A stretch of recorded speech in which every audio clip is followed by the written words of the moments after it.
What's up, YouTube? Sack Juggalo back with another one. This time we got one from my boy Jord Lucas. I don't know if it's Jord or Jord. Let me know, dude. I don't know if it's a silent J or not, but definitely let me know down in the comments. For those that don't know, Jord is one of my subs, and he's also an independent artist. Reached out, let me know that he's got some music. I am excited, dude. I love seeing these independent artists grinding, man. They work so hard on their craft, and I'm pretty sure dude's at the beginning stages. You know, he's been doing this for a little bit, but he's still at the beginning stages of his career, and we're trying to get him launched off. So let's show him some Sack Juggalo love. Go over there and show him support. For now, I want to thank all the new subs out there, all the day ones. You guys have been amazing. You guys are making this channel happen. Without you, there is no me. So let that be known. I also want to give back to you guys. So at 1,000 subscribers, we're going to have a gift card giveaway. We just had one at 500 subscribers, and that was a success. We're going to do it again at 1,000, and all you got to do is subscribe and drop a comment, and you will be entered. So let's get on with this Meet Luke here and see what George's talking about.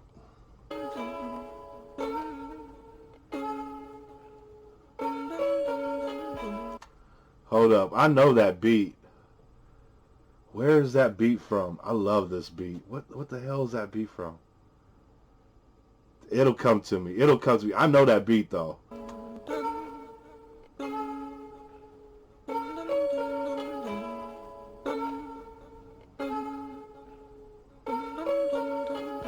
Meet Luke. He's got a mum, dad, a little sister, just finished high school. He's got no hobbies, looking for a college, got a part-time job, and where he spends his doubloons. He's on the internet buying old rap albums off iTunes. He doesn't...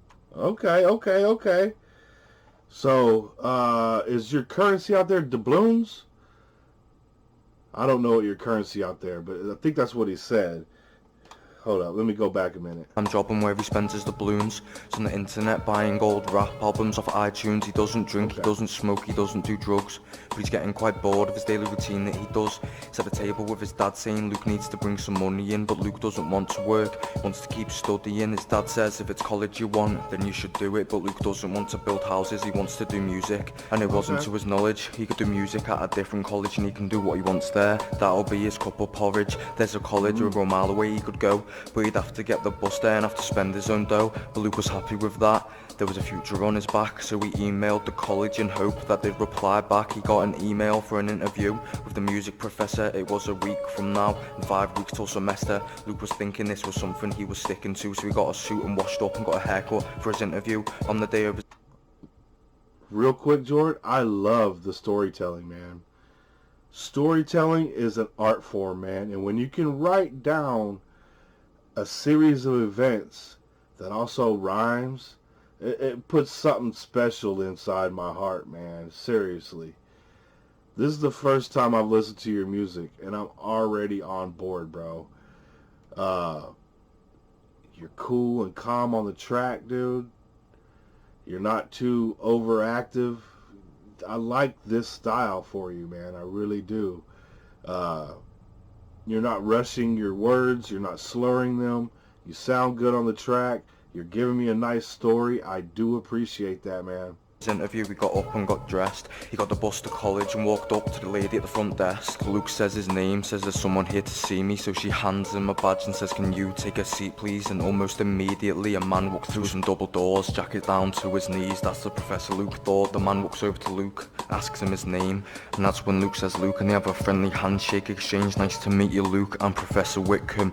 I'm the music professor. I teach students my wisdom. He says, I'm interested in you, Luke, and the music that you listen to. They both head up to the first floor to proceed with the interview. They walked into his office, quite fancy Luke thought. They both sat down and the professor asked Luke what he thought of the course. Luke wasn't holding back, he wasn't pretending. He looks the professor dead in the eyes and says that nothing interests him. Luke says he doesn't really have a hobby. The professor asks him for his ID for a copy. He got down his grades, his age, his name and where he stays. He says the college will get back in touch with him in a couple of days. A couple days go by, Luke gets a letter in the mail. It's from the college that there's a test and he can get in if he doesn't fail. Luke wastes no time, he does the test online. He passes it with a good score of 65.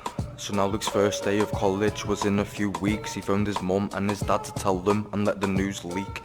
Some time goes by, his first day was here. Luke was nervous, but not about the course, about the learning and the learners. Luke packed his notebook, his pens, pencils. I like how you put in there that Luke was nervous, because, you know, sometimes when you're doing something new, you do get those nerves. But once you get into there and you get settled, those nerves kind of disappear, and what you know takes over. And I like that, man. I really do. In his headphones, put on his shoes, brushed his teeth, and he left home. Luke goes into college. It was his first day of class. It was mainly about health and safety and questions for the students to ask. The professor says that once a year a producer comes in. He wants to hear your music and I'll help you produce it. He says to the class that music's hard but I can help you learn it. He might pick someone for an expensive internship. Luke pictured the situation of being a workplace in heaven. There was a 1 out of 9 chance that he could get in. The class mingles. Luke talks to a lad and asks him what he thinks of the internship. The guy looks at Luke and says there's no chance that we're gonna win. He points to a student that's talking to the professor. He says that's Joe. He's got a secret plan to get in this semester. He looks at Luke and says, well, that's what Joe said anyway. He's been here for 3 years. It's not like he's gonna pass here any day. A few weeks go by and Luke's learnt some stuff. He's learnt about vocals and instrumentals. It's all in his book. One day Luke's in class and there's a project due. Luke didn't finish his. He doesn't know what to do. The professor brings in a guest. He was fancy in the way he was dressed. The whole class was impressed, wondering what's next. Mr. Whitcomb introduced the man as Mr. Stable. He's a music producer and he's got his own record label. The projects I wanted you to do, he's gonna listen to, so get them out on the table. We'll be back in a few. Everyone in the class was nervous from the front to the back. Luke was nervous because he knew he should have rehearsed his rap. He pulls his bag up thinking that he's got no time. He pulls out his book, reading and rehearsing the lines and the rhymes. Whitcomb and Stable come back in saying it's time to perform. They pick the names up randomly.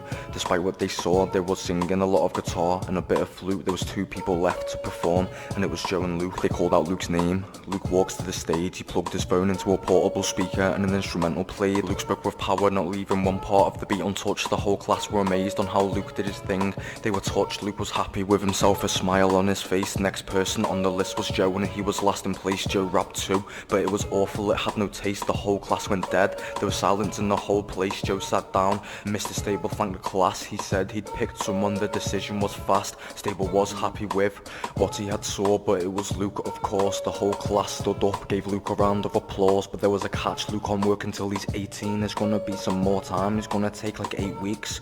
Class dismissed and Joe was waiting outside for Luke. Congratulations, Joe said. I'm so happy for you.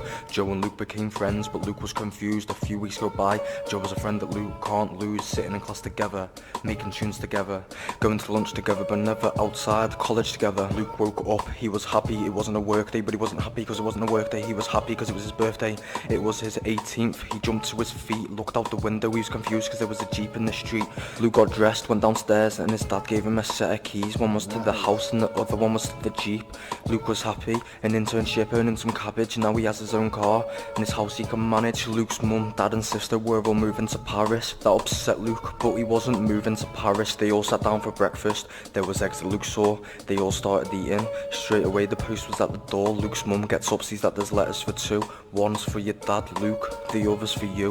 Luke gets up from the table, his breakfast. He's gonna skip it. He opens the letter quickly, trying not to rip it. It said it's a letter from Mr. Stable. There was a meeting at 7 and Luke meets me there, then he can get in. Luke's face lit up with amazement. He thought it was great, but his mum already made dinner reservations for 8. Luke said no mistake, I'll go for 7, come back and we can go for the steak. Then he tried to waste some time playing with his car for the rest of the day.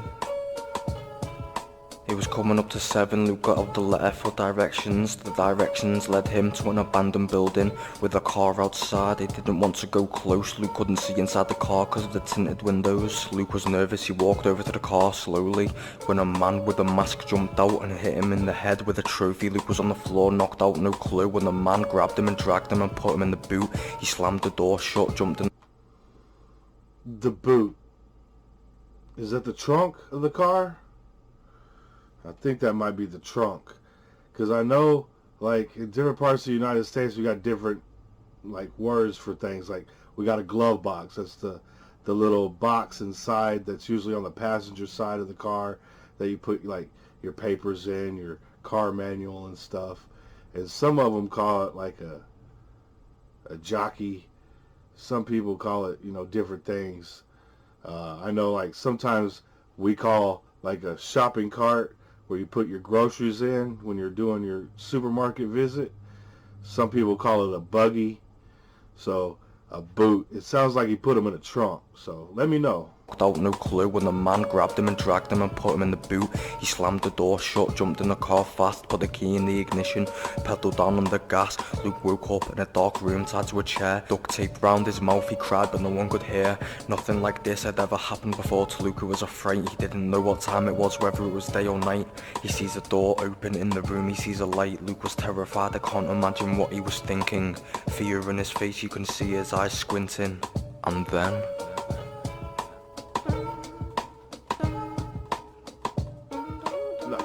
Oh.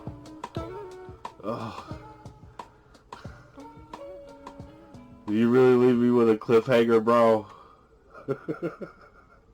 Okay. Alright, Jord. Hey, that was a pretty good track, man. I did enjoy it. Just real quick. The pros, man, you sounded good on the track. Your flow was nice. It was constant. You were able to write out a story and make it rhyme. It was pretty damn cohesive. I could understand every part that was going on, except for the end. I don't know what was going on, so hopefully there's a part 2. The only thing that I may have a little gripe with is maybe you went a little long in places, that you could have shortened that up and made it a little bit tighter. The song is over 7 minutes long, so that might be just a little long for some people to listen to. So you may want to think about going back over the track, seeing what you can pull out of it that won't, hurt the story, and shorten it up a little bit and give it, just a little bit tighter package to people. Other than that, man, you're ready to go, dude. You're ready to go, dude. I cannot wait to listen to more of your music, tell you the truth, because I did like how it sounded. I love that beat, by the way. That beat, I still cannot remember where the hell I heard that beat. It is such a fire beat, dude.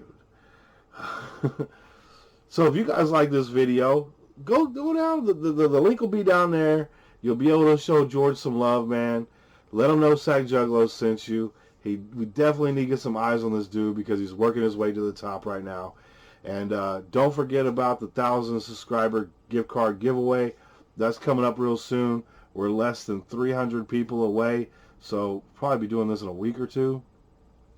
All you got to do is subscribe, drop a comment, and you'll be entered. So I got some more recording to do. I'm loving these independent artists, man. You guys are just so damn good.